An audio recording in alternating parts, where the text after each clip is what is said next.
మన ప్రభువైన యేసుక్రీస్తు నామమున అందరికీ ప్రైజ్ ది లార్డ్. నేటి హెబ్రోను క్యాలెండర్ వాగ్దానము కీర్తనల గ్రంథము 126 అధ్యాయము 5వ వచనము. కన్నీళ్లు విడుచుచు విత్తువారు సంతోషగానముతో పంట కోసెదరు. ఈ అధ్యాయము యాత్ర కీర్తనగా లెక్కించబడుతూ వచ్చింది. ఇజ్రాయెల్ ప్రజలు సియోనుకు తిరిగి వచ్చినటువంటి సందర్భంలో రాయబడుతూ వచ్చింది.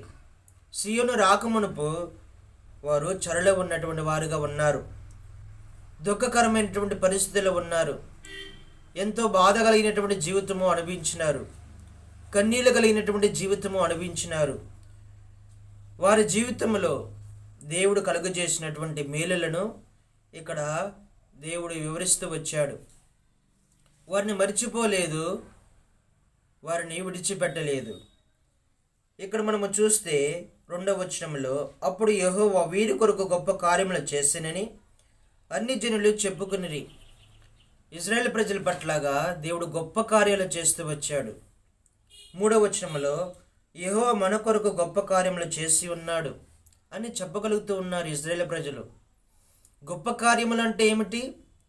వారు సియోనుకు రాకమునుపు కన్నీళ్లు కలిగినటువంటి జీవితము, దుఃఖము కలిగినటువంటి జీవితము, బాధ కలిగినటువంటి జీవితము, ఎటు చూసినా సరే వారి యొక్క జీవితము చాలా ఏడుపు కలిగినటువంటి జీవితముగా మనము చూస్తూ ఉన్నాము. వారి ఎడల దేవుడు గొప్ప కార్యాలు చేస్తూ వచ్చాడు. మనము సంతోషభరితులైతిమి అని అంటూ ఉన్నారు. మన దేవుడు మన కొరకు గొప్ప కార్యాలు చేశాడు, మనము సంతోషభరితులైతిమి అని అంటూ ఉన్నారు.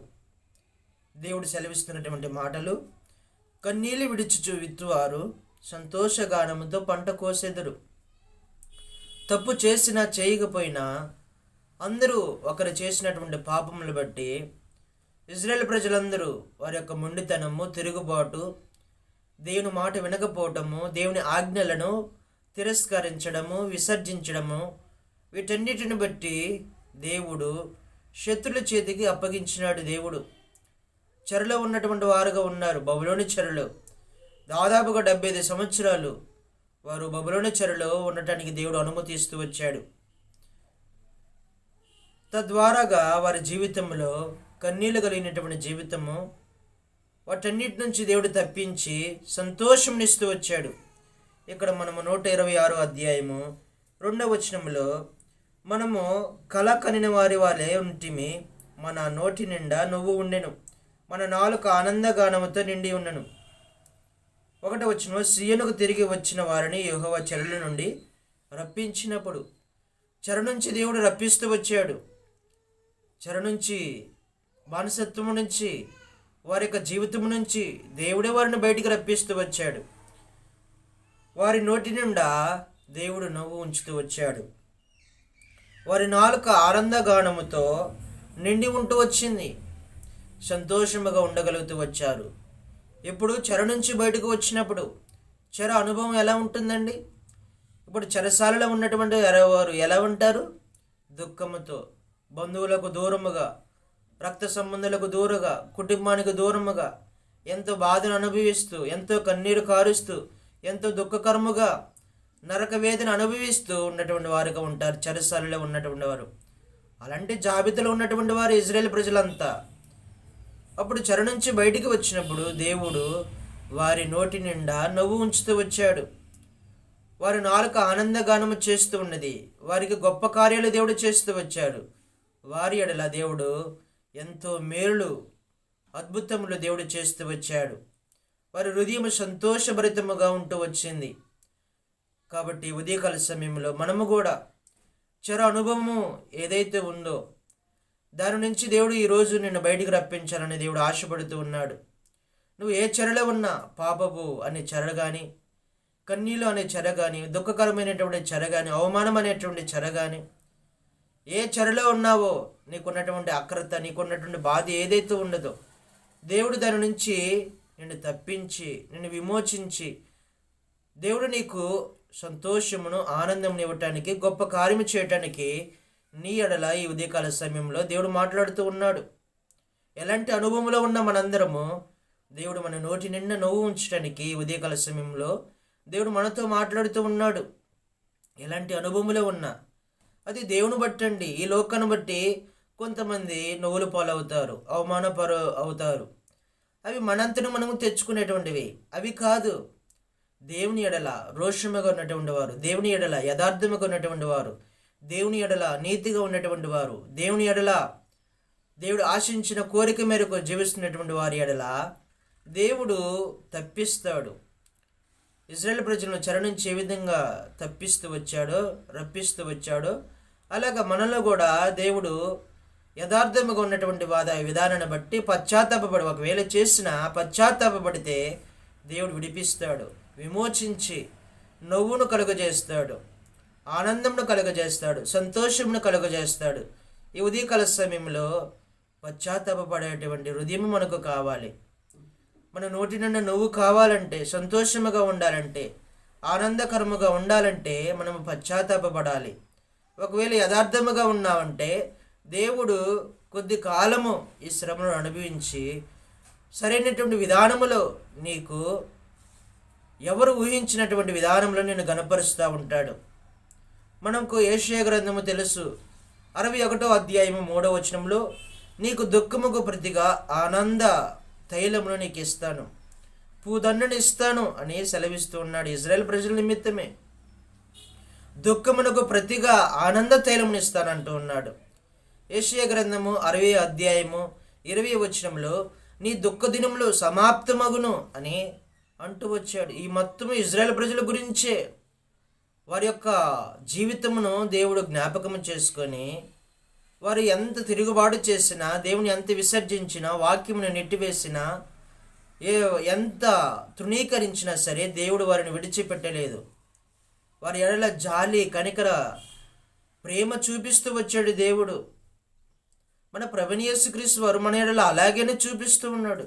మనం ఎన్ని తప్పులు చేస్తున్నా, రోజుకి ఎన్నో తప్పులు చేస్తూ ఉంటాము, ఎంత వ్యతిరేకంగా జీవిస్తూ ఉంటాము, ఎంత తిరుగుబాటు చేస్తూ ఉంటాము, దేవునికి ఆయాస్కరమైనటువంటి పనులు ఎన్నో చేస్తూ ఉంటాము.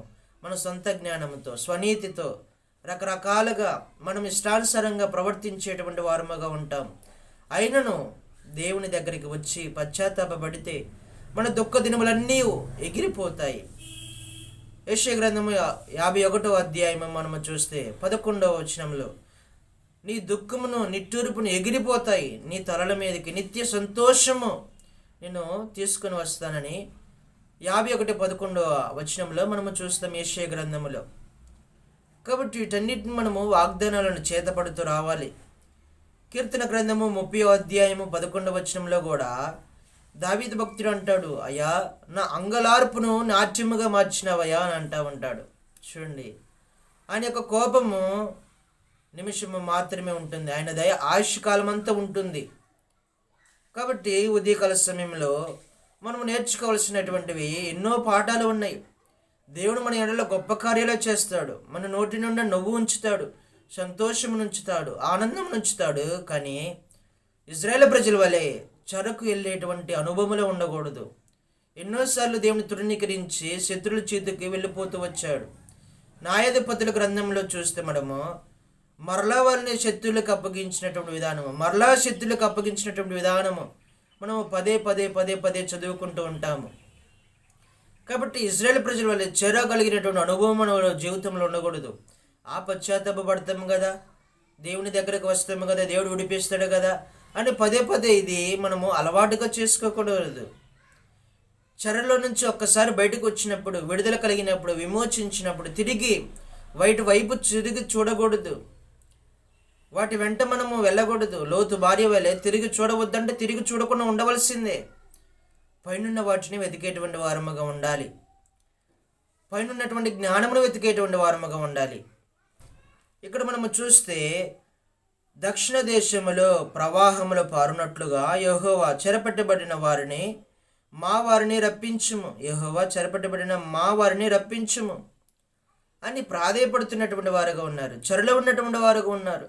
అయా మమ్మల్ని బయటకు రప్పించు, మమ్మల్ని విమోచించు, మమ్మల్ని కాపాడు, మమ్మల్ని సంతోష హృదయముతో ప్రభువా మేము జీవించడానికి మాకు అనుమతిని దయచేయి అని అంటున్నటువంటి వారుగా ఉన్నారు. కన్నీళ్ళు విడిచుచు విత్తువారు సంతోషగానముతో పంట కోసెదరు. పిడికిడి విత్తనాలు చేత పట్టుకొని ఏడ్చుచు పోవు విత్తువాడు సంతోషగానము చేచు పనులు మోసుకొని పోవచ్చును. సంతోషముతో కన్నీళ్లతో విత్తనం విత్తితే సంతోషముతో మనము పంటకు వస్తామంట. మన క్రైస్తవ జీవితంలో కన్నీళ్ళు ఉన్నటువంటివి ఎన్నో ఉంటాయి, దుఃఖకరమైనటువంటివి ఎన్నో ఉంటాయి. ఆ కన్నీళ్ళు విత్తేటువంటి విత్తనాలు సంతోషగానముతో ఉంటాము. ఏదో ఒక రోజు పిడికిడి విత్తనాలు చేత పట్టుకొని ఏడ్చుచి విత్తేటువంటి వారము సంతోషముతో పనులు కోసుకొని పోతామంట. ఇది ఆత్మీయంగా మనము ధ్యానించుకుంటే మన పౌలు గారు గుర్తుకు రావాల్సిందే. ఆయన భూమి మీద ఆయన పరిచర్య కన్నీళ్లతో విత్తుతూ వచ్చాడు. సువార్త నిమిత్తము, దేవుని పరిచర్య నిమిత్తము, సంఘాల నిమిత్తము ఎంతో కన్నీళ్లతో విత్తుతూ వచ్చాడు. తద్వారాగా అనేక రకాలుగా ఆయన సంతోషముతో పనులు కోసినటువంటి విధానంలో మనము చూస్తూ ఉంటాం. మంచి పోరాడుతూ వచ్చాడు. తన పరుగును కడముట్టించుకుంటూ వచ్చాడు. కిరీటములు పొందుకుంటూ వచ్చాడు. పరలోక రాజ్యములో సంతోషముతో ఉండగలుగుతూ వచ్చాడు. ఆత్మ సంబంధమైనటువంటి కన్నీళ్లు కావాలి, రక్షణ సంబంధమైనటువంటి కన్నీరు కావాలి. ఇలాంటి కన్నీళ్లతో ఈ భూమి మీద దేవుని కొరకే రోషముగా జీవిస్తూ కన్నీళ్లతో జీవిస్తున్నటువంటి వారముగా ఉంటే ఏదో ఒకరోజు సంతోషముతో పనులను మనము మోసుకొని పోయేటువంటి వారముగా ఉంటాం. ఇలా కాకుండా ఈ లోకరీత్యా మనం ఏడ్చుకుంటూ ఉంటుంటే, ఈ లోకరీత్యా మనము విత్తనాలు విత్తుతూ ఉంటుంటే వాటి వల్ల ప్రయోజనం ఏమీ ఉండదు. వాటి వల్ల మనకి ఆటంకమే కానీ వాటి వల్ల ప్రయోజనాలు ఏమీ ఉండవు. ఆత్మ సంబంధము నిమిత్తము దేవుని కొరకై, ప్రభుని యేసుక్రీస్తు వారి కొరకై, ఆయన కొరకే జీవించడానికి ఎన్ని శ్రమలు వచ్చినా, ఎన్ని కష్టాలు వచ్చినా, ఎన్ని కన్నీళ్ళు వచ్చినా సరే.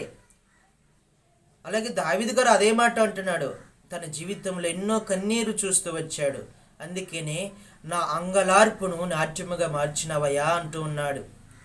కంపల్సరిగా అంగలార్పును నాట్యముగా మార్చే దేవుడు, సంతోషముతో నింపేటువంటి దేవుడు.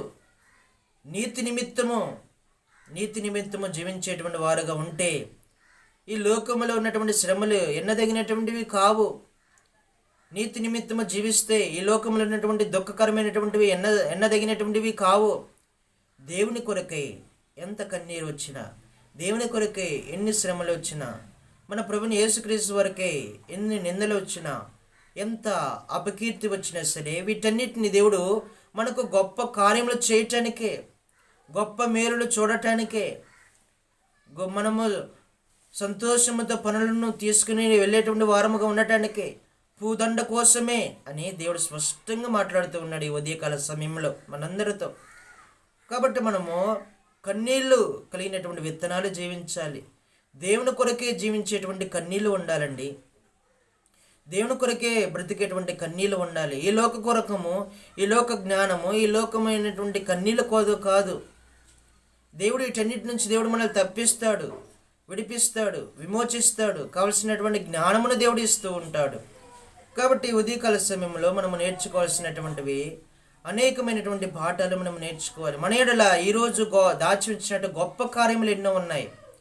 కన్నీళ్లతో విడిచే మనము విత్తనాలు విత్తేటువంటి వారముగా ఉండాలి. పౌలు గారు మాదిరిగా సంఘము గురించి, దినదినము సంఘము గురించి బాధ, వేదనని అంటాడు, ఎంతో ప్రయాస అంటాడు. దేవుని కొరకే మనము, దేవుని ప్రజల కొరకే, దేవుని బిడ్డల కొరకే మనము పాటుపడితే, విత్తనాలు విత్తితే ఏదో ఒకరోజు మన దుఃఖము, నిట్టూర్పు ఎగిరిపోయి మన యొక్క తలల మీదకి నిత్య సంతోషాలు వస్తాయి. తద్వారా ఈ లోకములో నువ్వు దేవుని నిమిత్తము దుఃఖపడుతూ ఉంటుంటే నీ దుఃఖ దినములన్నీ సమాప్తములవు దేవుడు చేసి నీ నోటి నిండా నువ్వు దేవుడు కలుగజేయటానికి సిద్ధముగా ఉన్నాడు.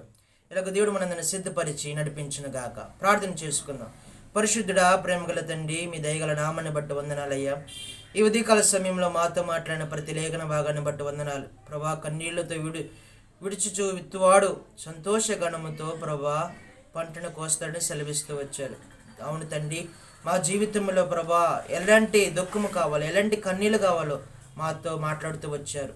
సంతోషకరముగా ఉండాలంటే ఆత్మ సంబంధమైనటువంటి జీవితం ఉండాలి. ఈ భౌతికమైనటువంటి జీవితము కాకుండా ప్రభా ఆత్మ సంబంధమైనటువంటి జీవితంతో జీవిస్తే సంతోషముతో పంటను కోస్తాము. ఒకవేళ ప్రభా తప్పులు చేసి పశ్చాత్తాపపడితే ప్రభా కన్నీళ్ళు కలిగినటువంటి జీవితము, చెరగలిగినటువంటి జీవితం నుంచి తప్పించి ఆనందముతో నింపుతారని సెలవిస్తూ వచ్చారు. వీటన్నిటిని మేము జ్ఞాపకము చేసుకుని ఎలాగ జీవించాలో మంచి జ్ఞానముతో తెలివితో మమ్మల్ని నడిపిస్తున్నామని ప్రార్థన చేస్తూ నా ప్రార్థన ప్రభువు యేసుక్రీస్తు వారి పరిశుద్ధ నామములో ప్రార్థించి అడిగి వేడుకుంటూ ఉన్నాము తండ్రి. ఆమేన్. అందరికీ ప్రైజ్ ది లార్డ్.